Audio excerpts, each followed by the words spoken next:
So you probably clicked on this video asking how do you get high kill streaks and how do I get them easier and stop getting a challenge. Well, score streaks are challenging and this is how you make them less challenging. So stay tuned guys, and this video should help. So if you guys haven't realized, I have a new headset and this is the Stealth 400. I really like this headset. I never really tried Turtle Beach and I didn't want to go with a $200 or $300 headset until I enjoyed the company. And these ones were on sale for, or not on sale, being sold for around $113, and then after tax it'd be around 130 bucks.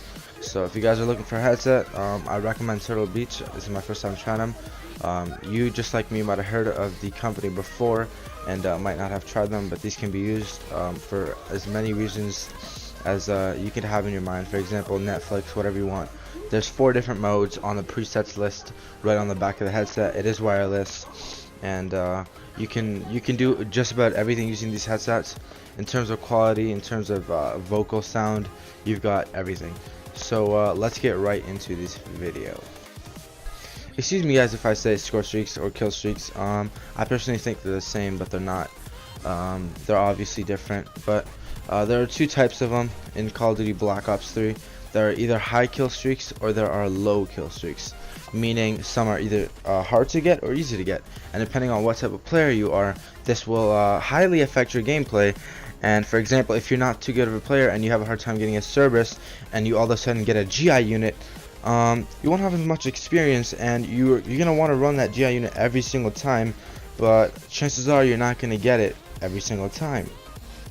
So the way to fix that is, I like to do a UAV, counter UAV, and a care package, and I like to go up and above every single game, try to do good, and I carry on from there. So if I'm having a bad day, I use the UAV, counter UAV, and care package setup, and then if I lap them at least once, which is my rule, I instantly add a score streak. So I remove the lowest one and add the one right above the highest one. For example, the counter UAV, the one right above it, I think is RCX, no, it's not RCXD, whatever that would be. You just add it, and you just keep working like that until you get, for example, to the Cerberus.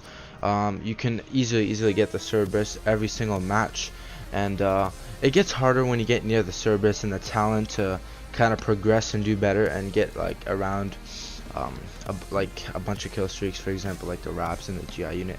Those are kill streaks that you really have to put time into, and if you play an objective based game mode, it's so much easier. For example, kill confirmed and domination, those are the game modes to go in terms of getting kill streaks, and a game mode does really make a difference, and so does your class setup, and that's what we will get into right now.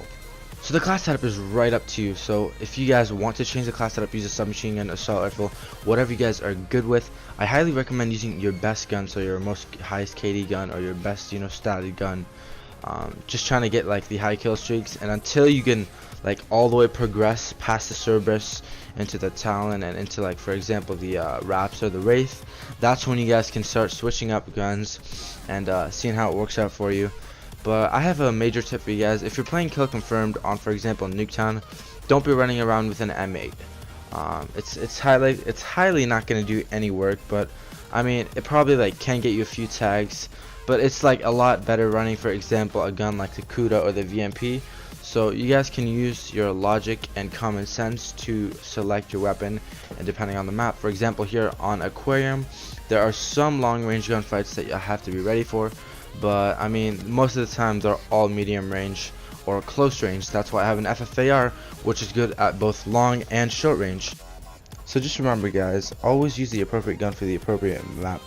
For example, don't use a VMP on a map kind of like Redwood, but it's always like your choice, and these are just my tips and this is what I would use, and they all work. I have gameplay showing how they all work and just full proof of how I go from using a UAV to a counter UAV and a care package, and jumping all the way to Raps, Wraith, and GI unit.